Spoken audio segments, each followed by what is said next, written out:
saya akan menjelaskan tentang liturgi dan mohon izin ke TPK. Saya akan turun dari podium ini supaya saya lihat di slide.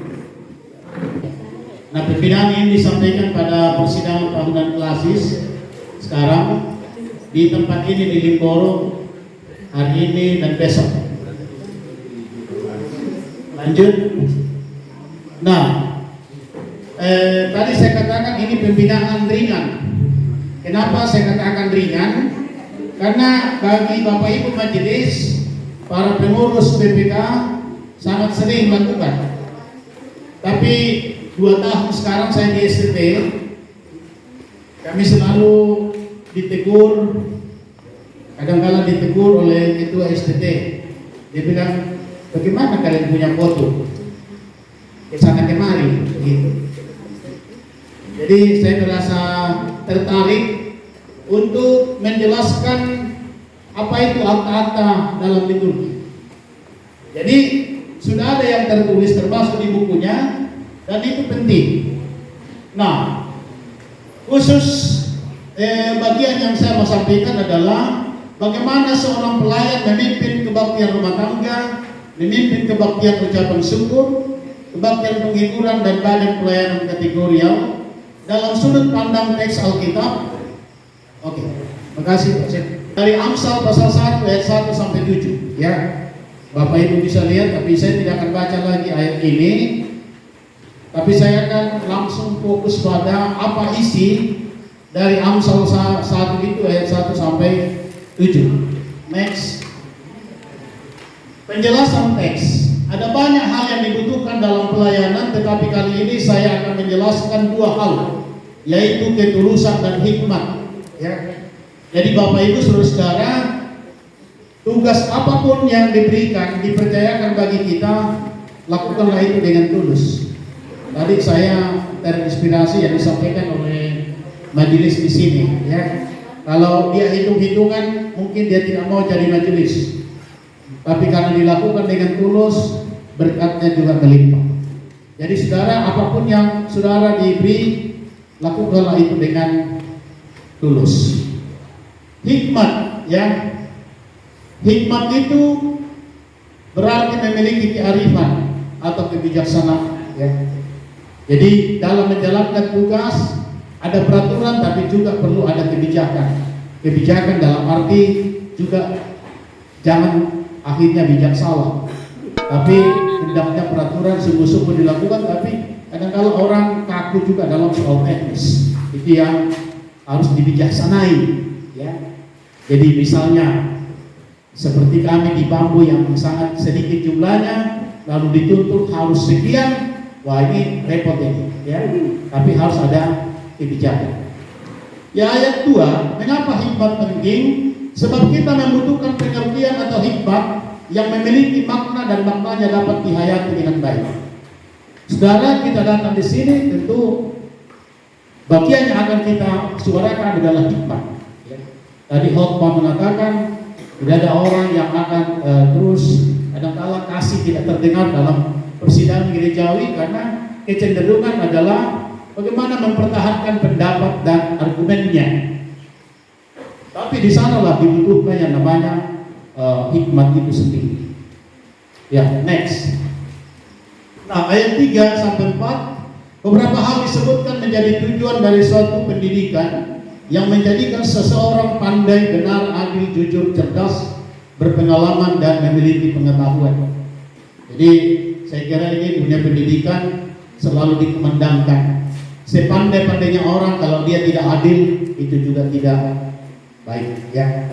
Sehebat-hebatnya orang, kalau dia tidak jujur, akhirnya juga jauh dari harapan. Nah, ayat 7, kunci pada teks ini adalah orang yang berhikmat adalah takut akan Tuhan, tetapi sebaliknya orang bodoh tidak peduli akan hikmat dan pendidikan, bahkan menghinanya, ya. Kemarin itu saya diminta bicara mengenai perkawinan dini, ya, di Gereja Protestan Indonesia Timur oleh PB Mas Kristen. Nah, salah satu yang menggerogoti yang namanya terjadinya perkawinan dini, usia dini, karena Kadang-kadang ada orang tua yang tidak peduli yang namanya pendidikan. Yang penting anaknya kawin, itu selesai persoalan, tanggung jawab selesai, tanpa memperhitungkan dampak masa depan dari anak itu sendiri. Nah, seorang pelayan atau hamba Tuhan kita ini, pertama spiritualitas kerohanian. Saya ingat kata-katanya Pendeta Dharma waktu pembekalan di Ratepata, seorang calon pendeta, dia bilang begini, kamu mau jadi pendeta, apa tugasmu? Memberitakan firman. Tapi kalau firman Tuhan tidak melekat pada diri kita sendiri, lalu kita diberi tugas untuk memberitakan firman, kira-kira apa dasarnya? Jadi Bapak Ibu Saudara-saudara, sebagai pelayan Tuhan, kita yang hadir malam hari ini, dasar utama pelayanan kita harus memiliki spiritualitas, memiliki kerohanian yang baik, ya. Karena orang katakan apa yang kita katakan itu yang akan dilihat orang, ya. Walaupun ya tidak ada manusia yang sempurna, lagi-lagi harus kita akui. Tapi sedapat-dapatnya apa yang kita katakan itu juga yang akan kita wujud nyatakan dalam hidup ini, ya. Jadi firman selalu menjadi tolak ukur dalam kehidupan kita, ya. Nah, next. Nah, sekarang bicara soal liturgi. Unsur dalam liturgi itu 4. Menyanyi, berdoa, memberitakan firman Tuhan, memberikan persembahan. Jadi jangan heran, jangan bilang ini GKSP terlalu banyak persembahannya. Sejauh yang namanya dalam ruang yang disebut liturgi, persembahan itu tetap menjadi bagian dari yang harus dilakukan dalam persekutuan, ya. Kalau misalnya di keluarga ada yang melakukan namanya kebaktian atau baktian keluarga, di sana ada persembahan. Karena apa? Dia tidak menggunakan liturgi, ya. Misalnya kebiasaan menyanyi, baca Alkitab, menyanyi, berdoa, itu bukan liturgi, ya. Tapi liturgi adalah sesuatu yang sudah tersusun dengan baik. Dan 4 unsur ini harus selalu ada, ya. Bahwa ibadah rumah tangga, ibadah ucapan syukur, penghiburan, kategorian, anak, apapun itu juga 4 unsur ini tidak boleh hilang. Next. Nah, penjelasan akta liturgi kebaktian ini saya bilang tadi ringan. Mungkin orang katakan bosan, tapi sebenarnya hal yang paling mendasar kadang-kala terlupakan. Nyanyian yang bernuansa pujian syukur mengawali kebaktian. Misalnya Mas Hidup Jemaat 1. Itu memang saya punya buku namanya buku penjelasan tentang nyanyian. Jadi yang mana itu nyanyian ucapan syukur, yang mana itu nyanyian penghiburan, yang mana itu nyanyian pernikahan, yang mana nyanyian ini. Walaupun saya sadar karena saya tidak punya talenta di bidang seni, saya tahu, tapi saya tidak bisa nyanyikan. Jadi dulu waktu saya pendeta baru saya jadi pendeta, salah satu yang saya tahu diri bahwa saya tidak bisa menyanyi, saya bilang ke majelis, mari kita angkat yang namanya kantoria. Apa itu kantoria, pendeta? Kalau di kampung ini, apa bisa kantoria? Saya bilang yang akan angkat lagu. Dia tidak tahu saya ini sedang bagaimana cara menentu bisa punya kelemahan. Tapi sebenarnya punya makna, ya. Angkat kantoria, dia angkat lagu, dan juga pemberdayaan pemuda jalan jemaat. Kan begitu. Di satu sisi dalam rangka menentu. Jadi mana itu tutupi kamar wakta, tapi juga punya makna. Jangan hanya menutupi ketidakmampuan tapi tidak punya makna. Nah, yang kedua, votum dan salah, suatu akta yang tidak terpisahkan. Votum adalah pernyataan bahwa ibadah didasarkan pada kehendak Tuhan, ya. Votum itu artinya memulai, ya. Jadi orang tidak sembarang mengucapkan votum. Yang kedua, salam.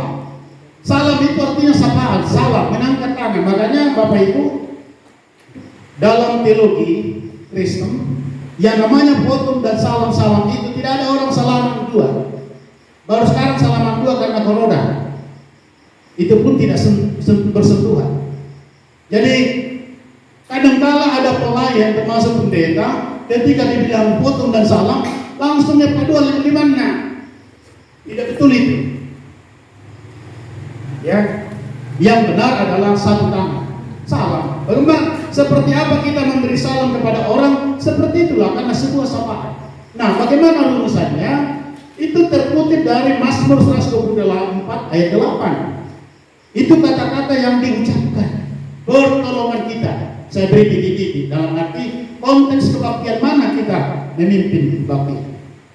Pertolongan kita dalam kebaktian pembukaan sidang tahunan klasis pesisir Manakara adalah dalam nama Tuhan yang menjadikan langit dan bumi. Itu Mazmur 124 ayat 8. Bukan dibuat-buat pendeta, bukan rumusannya tersendiri. Dan sesudah itu kemudian dapat disambung dengan kalimat kasih karunia dan damai sejahtera dari Allah Bapa kita dan dari Tuhan Yesus Kristus menyertai kamu, jika seorang pendeta, menyertai kita. 1 Korintus 1 ayat 3 atau 2 Korintus 1 ayat 2, Efesus 1 ayat 2, Filipi 1 ayat 2. Jadi saudara bisa lihat saya. Jadi Bapak Ibu Saudara, kalau pimpin kebaktian nanti di mana? Di rumah tangga bagi majelis, di BPK atau di mana? Di sini ada rumusan. Ya. Supaya orang katakan tidak belepotan kita punya foto. Ya. Next. Nyanyian jemaat masih bagian dari ungkapan syukur yang hendaknya sesuai konteks kebaktian, misalnya kebaktian hari raya gereja, ucapan syukur, penghiburan atau situasi lainnya. Kapan itu saya pulang dari satu daerah, dia cerita, dia bilang bagaimana itu Pak Pendeta? Oh, bulan 1 kemarin. Dia bilang ada majelis saya sudah minggu sengsara, tapi karena dia terlalu suka itu ada lagu kandang domba itu rumahnya, dia singkat di situ padahal sudah minggu sengsara. Kandang domba itu rumahnya. Kira-kira bagaimana Bapak Ibu kalau kita menyanyi malam hari ini kandang domba itu rumahnya? Belum dinyanyikan sudah ketawa. Karena tidak relevan, karena tidak sesuai. Jadi itu harus disesuaikan dengan situasi dalam sebuah kebaktian. Doa pembacaan Alkitab epiklese, ya. Kalau gereja-gereja seperti GPIB, GKI, dia selalu menggunakan kata epiklese. Tidak ada kata doa pembacaan Alkitab, tapi cukup di sini epiklese. Apa itu epiklese? Berasal dari istilah Yunani epikaleo, artinya berseru atau memanggil. Ya. Jadi dan itu dirumuskan dalam beberapa kalimat yang dipertajam menjadi pernyataan ketergantungan pada Tuhan dalam rangka membaca kitab untuk mempersiapkan jemaat. Makanya kalau orang doa epiklese jangan panjang-panjang. Ya. Orang bilang belum waktunya doa sapaan sudah singkat di situ gak senang. Gitu, ya. Jadi pendek saja, ya. Itu mungkin membuat saya salah satu yang biasa pimpin ibadah agak pendek. Saya bilang bukan juga pendek, agak pendek. Karena saya tidak pernah pakai doa sapaan di doa epiklese. Ya, itu penting. Epiklese itu adalah hanya kita berseru, bersyukur sama Tuhan, dan sekarang beri kami hikmat, kami akan baca firman-Mu, dan oleh firman-Mu kami dibuat baik dan juga melakukan yang baik. Begitu selesai, ya. Jangan datang di Limboro sampai ke Bedasi, putar ke Tarai. Aduh, kapan selesai? Next. Bacaan Alkitab berdasarkan bacaan yang sudah disiapkan. Tentu begitu, ya. Nyanyian jemaat, lagu yang bernuansa mempertajam jemaat menerima firman Tuhan, ya. Ini lagu-lagu. Saya ini sudah jalan 2 tahun di bambu, kadang-kadang saya malu, ya. Karena ini ada anggota jemaat kami yang punya talenta solo seni. Kadang-kadang ada lagu misalnya begini.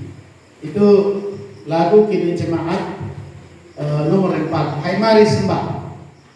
Di dalam NKB juga ada Hai Mari Sembah. Saya kira itu notnya sama di kiri. Saya singkat saja dari Nimba, kami punya organis lain. Karena dia tahu, saya tidak tahu. Jadi bapak-bapak, ibu yang punya talenta kesenian, bantulah juga pendeta, bantu juga pelayan yang lain. Makanya ya bukan apa, tapi ini semacam informasi saja. Kami di Bambu sudah membentuk namanya tim musik. Jadi tim musik itu dia yang membuat jadwal. Siapa organis? Puji Tuhan 2 tahun Bambu berjalan sudah 4 organis. Lalu dia yang buat jadwal siapa yang kantoria. Jadi bukan lagi urusannya itu majelis, tapi di bawah kendali majelis. Karena dia juga tidak boleh pakai lagu-lagu dan pertama itu berdendam, yang salah. Itu. Jadi khotbah suatu akta yang paling sentral, penting dalam liturgi. Uraian firman Tuhan harus sesuai dengan teks dan konteks, ya. Teks dan konteks. Teksnya Alkitab seperti apa, konteksnya bagaimana, ya. Saya biasa mengajar mana itu mahasiswa STT. Saya bilang jangan kalau kau khotbah di ujung sana tidak ada listrik, lo kau bicara dengan LCD. Akan kalau misalnya dari sini kita ada listriknya, itu namanya konteks, gitu. Harus menyesuaikan diri. Atau lalu dengan ilustrasi Amerika, begitu. Jangan yang begitu, yang namanya konteks. Jadi menyampaikan sesuatu berdasarkan teks Alkitab, tapi juga berdasarkan konteks situasi di mana kita berada. Ya, next, doa syukur, pengucapan syukur jemaat, menerima firman Tuhan, ya. Nyanyian jemaat, ucapan syukur. Nah, ini juga ya, ini pendek-pendek juga ini ya, doa syukur. Karena kita bersyukur, kita sudah menerima firman, ya. Nyanyian jemaat, ucapan syukur jemaat yang telah menerima firman Tuhan dan akan memberi memberi persembahan, ya. Akan mengantar jemaat mempersembahkan. Natal ini saya pernah 2 kali saya ikuti kebaktian Natal. Baru saya juga saya dapatkan itu. Dia bilang begini pengkhotbahnya, silahkan ambil persembahannya, pegang, baru kita berdoa. Waduh, biasanya kita siapkan ini 5.000, 10.000, tapi disuruh dipegang sambil berdoa. Minimal ini 20.000 keluar ini. Iya, 2 kali saya alami begitu. Jadi ada semacam nilai psikologis tersendiri, ya. Saya tidak menganggap bahwa dia sengaja begitu supaya persembahan jemaat besar. Tapi saya dalam hati saya pribadi, hati yang jujur ya, tidak tahu kalau Bapak Ibu, saya sudah persiapkan 5.000, tapi disuruh pegang persembahan lalu berdoa sama Tuhan, kita akan memberi persembahan. Harus diganti mas dulu. Kan kalau kita kan kasih dulu baru berdoa, begitu. Tapi ini pegang dulu baru berdoa. Dalam keyakinan bahwa apa yang kita dapatkan itu berasal dari Tuhan. Ya. Nah, tapi GKSP belum sampai ke sana. Tapi menurut saya hal yang positif. Tapi jangan bilang menggoda jemaat sedekah yang besar. Tapi dalam artian pemahaman itu semakin meningkat menurut saya. Nah, saya kira itu ya. Next, sudah mau selesai. Doa persembahan dan doa sembah ini. Persembahan tentu kita mendoakan persembahan. Lalu kadang-kala ini orang banyak. Waduh, panjang sekali persembahan, doa syafaatnya. Lebih panjang daripada khotbahnya. Sangat sering-sering itu. Ya, termasuk anak saya biasa bilang, rumah saya doa syafaat mau ngene Bapak. Biasa mereka protes. Malam pengen khotbahmu. Tapi jangan lupa Bapak Ibu, yang namanya doa syafaat itu yang disebut doa diperluas. Doa yang mendoakan orang lain. Kalau epiklesia kita tidak sebut orang lain, paling pelayan dan jemaat. Tapi yang namanya doa syafaat adalah doa yang diperluas. Jadi tidak apa-apa panjang, asal jangan disengaja dikasih panjang supaya disebut doa syafaat. Kalau diulang-ulang itu janganlah. Lebih tadi gue narangin pulang kan. Begitu, ya. Tapi intinya Yang namanya doa syafaat itu memang doa yang diperluas.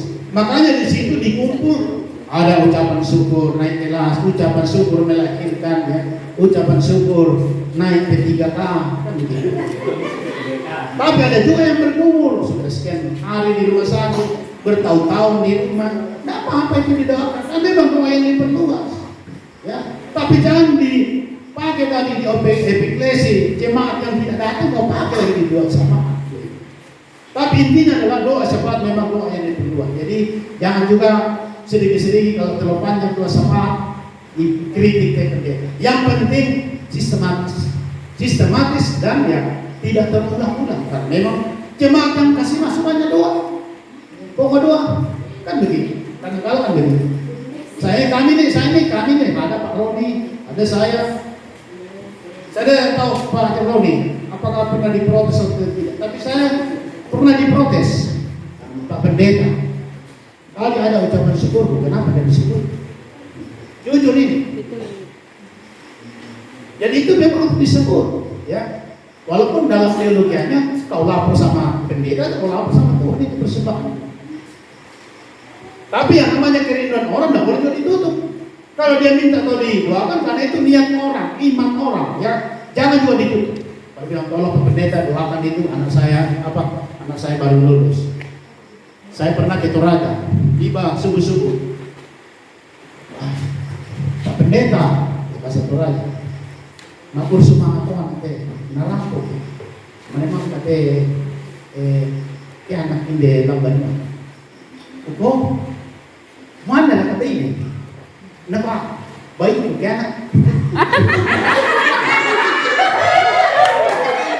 Nako babi ko yang artinya apa? Karena pemahaman saya makur semangat mana kaya buka bayinya kan mana? Apa tanya? Bayi bukan. Babinya baru-baru barang. Anakku pasuleo mau pertanyaan. Oh nak kira oke. Artinya apa? Jangan ditutup kerinduan jemaat. Dia sangat bersukacita bersyukur karena babinya bukan melahirkan, ya. Begitu. Kadang-kadang buat kita lucu, tapi sebuah kerinduan jangan juga ditutup, ya. Jadi kalau ada jemaat sedikit memprotes karena nggak disebut namanya, itu harus menjadi bagian yang harus diperhitungkan oleh pendeta atau pendoa siapapun, ya. Jangan bilang kalau itu bawa persembahan mau dipanggil sama jemaat atau bawa dengan tulus sama Tuhan. Jangan kau marahi, minggu depan dia tidak bawa lagi. Tapi kalau minta maaf ini, nanti minggu depan saya, pasti ada juga amplop khusus kau itu. Ya, terakhir. Next. Berkat. Ini akta yang biasa saya ingat kata-katanya Pak Sinode sekarang, Pak Alvin Barangan, Pak Pendeta Alvin Barangan. Dia selalu mengatakan itu sebuah proklamasi, sebuah pernyataan tegas, dan berkat itu bukan doa. Ya, jadi jangan menulis doa berkat. Berkat itu sebuah pernyataan berdasarkan kasih karunia Allah, kita akan mendapat berkat. Karena itu rumusannya juga tidak dibuat-buat. Bilangan 6 ayat 24 sampai 26. Ini sebuah ucapan Tuhan memberkati engkau dan seterusnya, itu adalah ucapan Musa secara langsung di hadapan bangsa Israel, ya, yang dikutip oleh gereja-gereja untuk disuarakan kepada jemaat. Nah, dan atau yang lain bisa dikutip dari 2 Korintus 13 ayat 13 atau Filipi 4 ayat 7. Tadi berkat dari Pak Sepu yang kutip dari Filipi 4 ayat 7. Ya. Nah, sedikit ada penjelasan. Jika pelayan seorang pendeta dapat mengangkat tangan kecuali seorang pengatua atau syamas. Ya. Jadi pernah orang bertanya, apakah ada teksnya? Apa ada ayat Alkitabnya? Kenapa pendeta harus angkat tangan? Majelis tidak angkat tangan. Sama kemarin saya ditanya di GPIP, adakah rujukan Alkitab perkawinan di bawah umur atau usia ini? Saya bilang secara teks tidak ada, tapi secara teologi ada. Karena sebuah pemahaman. Ketika kita bicara hal yang baik, itu adalah sebuah teologi. Tapi kalau saya ditanya teksnya, yang saya tahu tidak ada. Saya sudah buka Alkitab, saya tidak pernah menemukan bahwa manusia dilarang kawin di bawah umur. Tapi secara teologi pemahaman tentu ada. Karena rumah tangga Kristen dibangun adalah di atas kasih Kristus yang menyuarakan sebuah tanggung jawab.